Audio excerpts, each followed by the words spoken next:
Hey everyone, how are you all doing? Welcome or welcome back to my channel. Today I'm going to be doing a very exciting video where I take you through my entire Anne of Green Gables book collection. Or I guess it's kind of like an Ella Montgomery book collection because I do have some books that aren't from the Anne series, but I'm so excited to delve into my book collection with you guys because I absolutely adore every single edition of Anne that I have and all the different Ella Montgomery books that I own. I've always been a huge fan of Anne of Green Gables and I've become a huge fan of collecting different editions. There are just so many beautiful editions of classic books and they're just so much fun to find and collect. I just love happening upon some at like a thrift store, not knowing that it exists and just coming across it and being like it's like finding treasure. It's so beautiful. So I'm gonna be going through these in no particular order, just kind of how they were organized on my shelf. So the first copy I want to talk about is this one. So I might not know exactly what edition each of these are, but this one on the spine, it just says children's classics. Yeah, so it's a children's classics and it's an illustrated copy of Anne, which are just always so much fun. I think I have 2 or 3 illustrated copies of Anne and the images in them are just always so stunning. This one is no exception. It's a bigger size, which I just adore. We have this beautiful cover with Anne and Matthew on it, and then the back cover is a full spread of Anne and Gilbert, and I am just obsessed with them. Both of these are images that are featured inside the book as well. I did buy this at Value Village and somebody had painted or colored the top part of the pages but not the rest of them. But regardless, I love this edition. Like, we have a lot of different art styles in here, which I really love. Like, they're just so cute. This edition also has some of the original artwork in it that were featured when the book was first published. So these were the ones that were found in those first editions. So I really love the addition of these as well. There's the beautiful Anne and Gilbert print. I'm just obsessed with this copy. I haven't actually read from it yet, but I do really want to one day so that I can experience the images as I'm reading the book. But this is definitely one of my favorite editions. I'm probably going to say that about every single edition because I just love them all so much. But yeah, that one is fun. I didn't mention who the illustrations are by. The new illustrations that are featured in this are by Troy Howell. I don't know who the original illustrations were by from the original book, but the ones that are featured in this edition are by Troy Howell. This next one is one of my more recent additions to my collection, and it's one that I found out about because my friend Morgan found it, and she sent a picture to our Discord chat of it, and I was like, oh my god, what edition is this? I need to find it. And so she told me, and I ended up randomly finding it at a used bookstore one day. I was out record shopping with my dad actually, and we just happened upon this bookstore.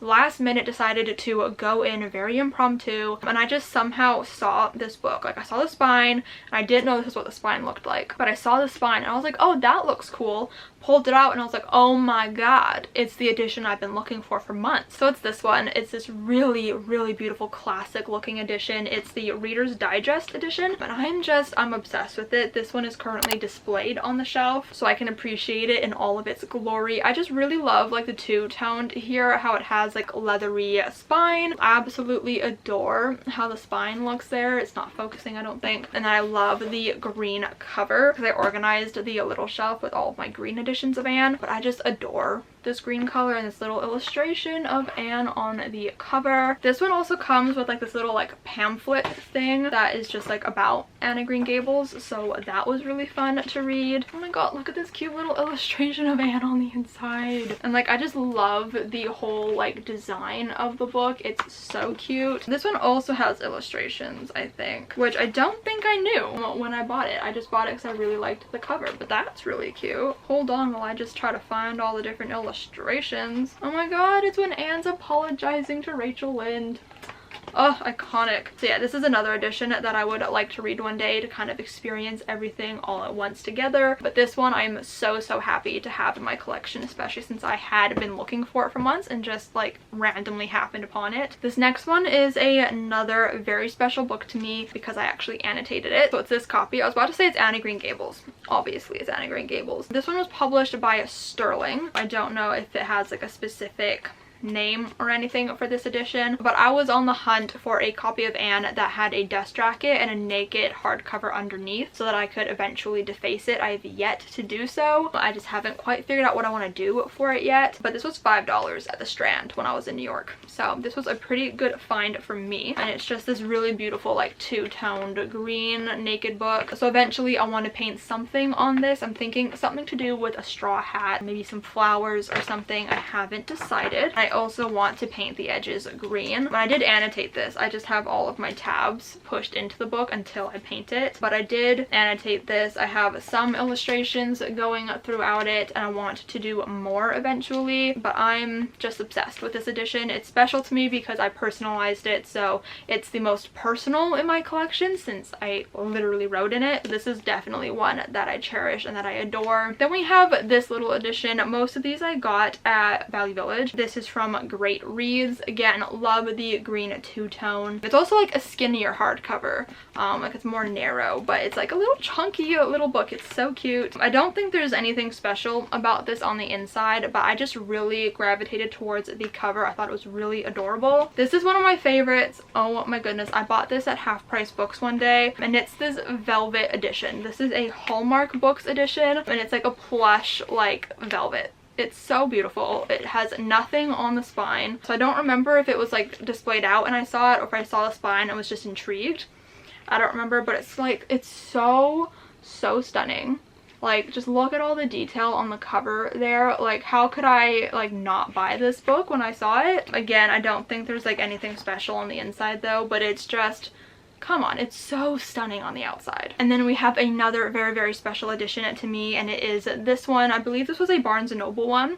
Yep, I took the dust jacket off. It's somewhere on my bookcase. But this is one that my friend Kit defaced for me. They sent it to me and I'm just so grateful to them. So it says, kindred spirits are not so scarce as I used to think, with a little drawing of Anne. And then there's a whole little message inside from Kit, which yeah, it's just beautiful. It's like a whole like little like love letter. It's cute. So this is definitely a copy that I cherish. Okay, and then I have the Anne of Green Gables graphic novel. This is adapted by Mariah Marsden and illustrated by Brenna Thumler. This is a really fun, cute graphic novel. It's a really good adaptation of the books, and it's just enjoyable. You know, if you want to digest the Anne of Green Gables story quickly without watching the movie or reading the book, this is like the perfect way to do it. The Selected Journals of Ella Montgomery Volume 1. This is from 1889 to 1910. She kept extensive journals throughout her life, and they published them when she passed away. It's edited by Mary Rubio and Elizabeth Waterston. I believe Ella Montgomery had it in her will to publish them, and like she went through them before she died to like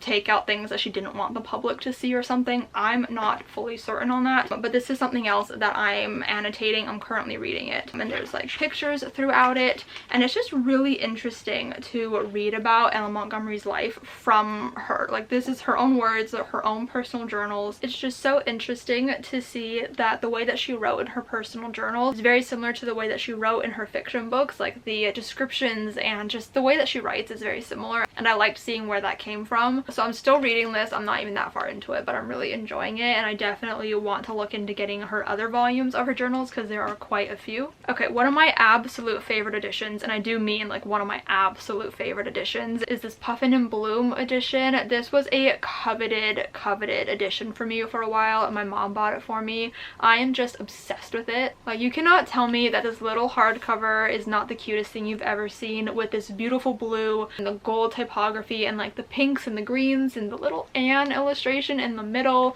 The spine is also so pretty, and then the back with a little quote says, looking forward to things is half the pleasure of them, which is just such a good quote. The end papers are also really adorable. And then I also have this random little edition of Anne of Green Gables. I bought this because it was on sale for $6 at Indigo.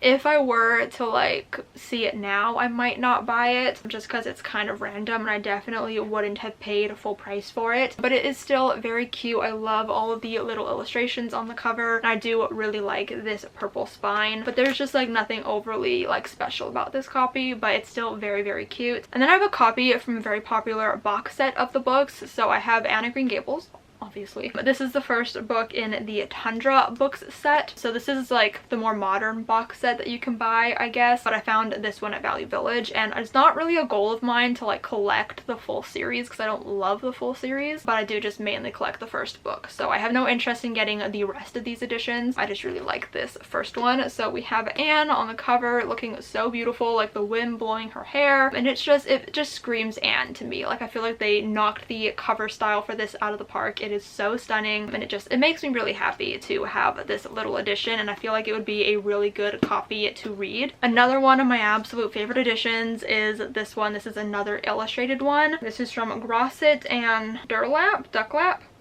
I can't quite see that, but it's very stunning. The illustrations are done by Jody Lee. Oh, it's the Illustrated Junior Library edition. That's what it is. But it's just so stunning. Like, you cannot tell me this is not one of the most beautiful Anne illustrations you've ever seen. The spine is also really pretty. The back has Green Gables on it.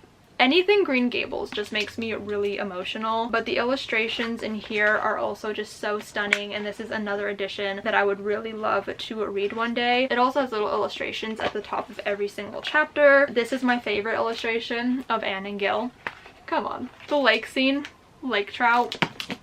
Stunning. And then I also have this edition, which is a bind up of the first and second book. This is just such a sweet and charming book cover. Like, this is a copy that I imagine would be like in a school library. I don't know why. It's like the beige cover of it all. This adorable little illustration. This is a Wordsworth edition, and I just love it. Again, I don't make it a habit of collecting different editions of all of the books in the series, but I do have a few exceptions in my collection, and this is one of them just because the cover is so sweet and charming. Okay, and then I own the first 3 books in these editions. So these are the McGraw-Hill Ryerson editions. So I found the second and third book at Value Village, and then I went on a hunt for this first one and ended up finding it on Thrift Books. But I was just so enamored by the cover style of these ones. I don't know what it was about them. I know that I really specifically loved Anne of the Island because she's like reading a book, and I thought that was really cute. They're like skinny paperbacks, are slightly taller than a mass market, and they're just so beautiful. So yeah, Anne of Green Gables, Anne of Avonlea, and Anne of the Island, and these are my favorite books in the series anyways, so I'm not too mad at collecting the first 3 books. And then quickly, I do just have my original box set of all 8 books. These are special collector's editions. I don't know what publisher they're from, but these were the original books that my mom bought for me for Christmas one year. So we have my very well loved copy of Anne of Green Gables, then we have Anne of Avonlea, Anne of the Island, Anne of Windy Poplars,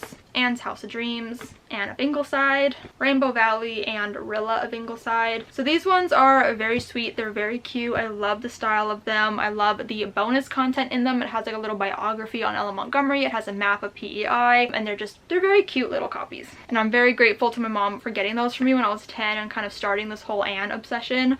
Obsessed. And then I also have this vintage copy of Rilla of Ingleside, which is the 8th book. This is from Harrop. I don't think this was like a first edition or anything. It doesn't say when this one was specifically printed, but it's definitely like between the 30s and the 50s. So I absolutely adore this one. Got it from Value Village, and even though it's a little bit torn, I couldn't pass it up. It is so cute. So normally I would not buy another edition of Rilla, but just because it's vintage and it's cute, I had to. And then I also own the prequel Before Green Gables by Budge Wilson. This is just a prequel that somebody wrote. I remember really loving this as a kid, and I really want to reread it one day. And then I have this book, Maud, by Melanie J. Fishbane. This is not like an actual Anne of Green Gables book, but it's a fictionalized telling of Ella Montgomery's life when she was a teenager. So this one was fun. It's not my favorite thing in the world, but it was fun to read. I also have this copy of Anne. It's like a laser cut copy, and it's like autumn themed. So it has like the October quote on the back, and it is just super stunning. Has orange sprayed edges. Just the overall design of the entire book is really fun, and it was expensive, but I had to get it. Like, I had to. I have these 3 books that are not Anne related. So I have the first 2 Emily of New Moon books. So we have the first book, Emily of New Moon, and then we have Emily Climb. And then I also have the Story Girl, which I think was actually Ella Montgomery's favorite books of hers that she wrote, and I haven't read any of those. So hopefully I will get to those at some point soon. But I hope you guys enjoyed this video. If you did enjoy it, give it a huge thumbs up. Comment down below and let me know which edition is your favorite, or let me know what your favorite Anne of Green Gables book is, like in the series. Subscribe if you have not yet already, and I will see you guys next time. Bye!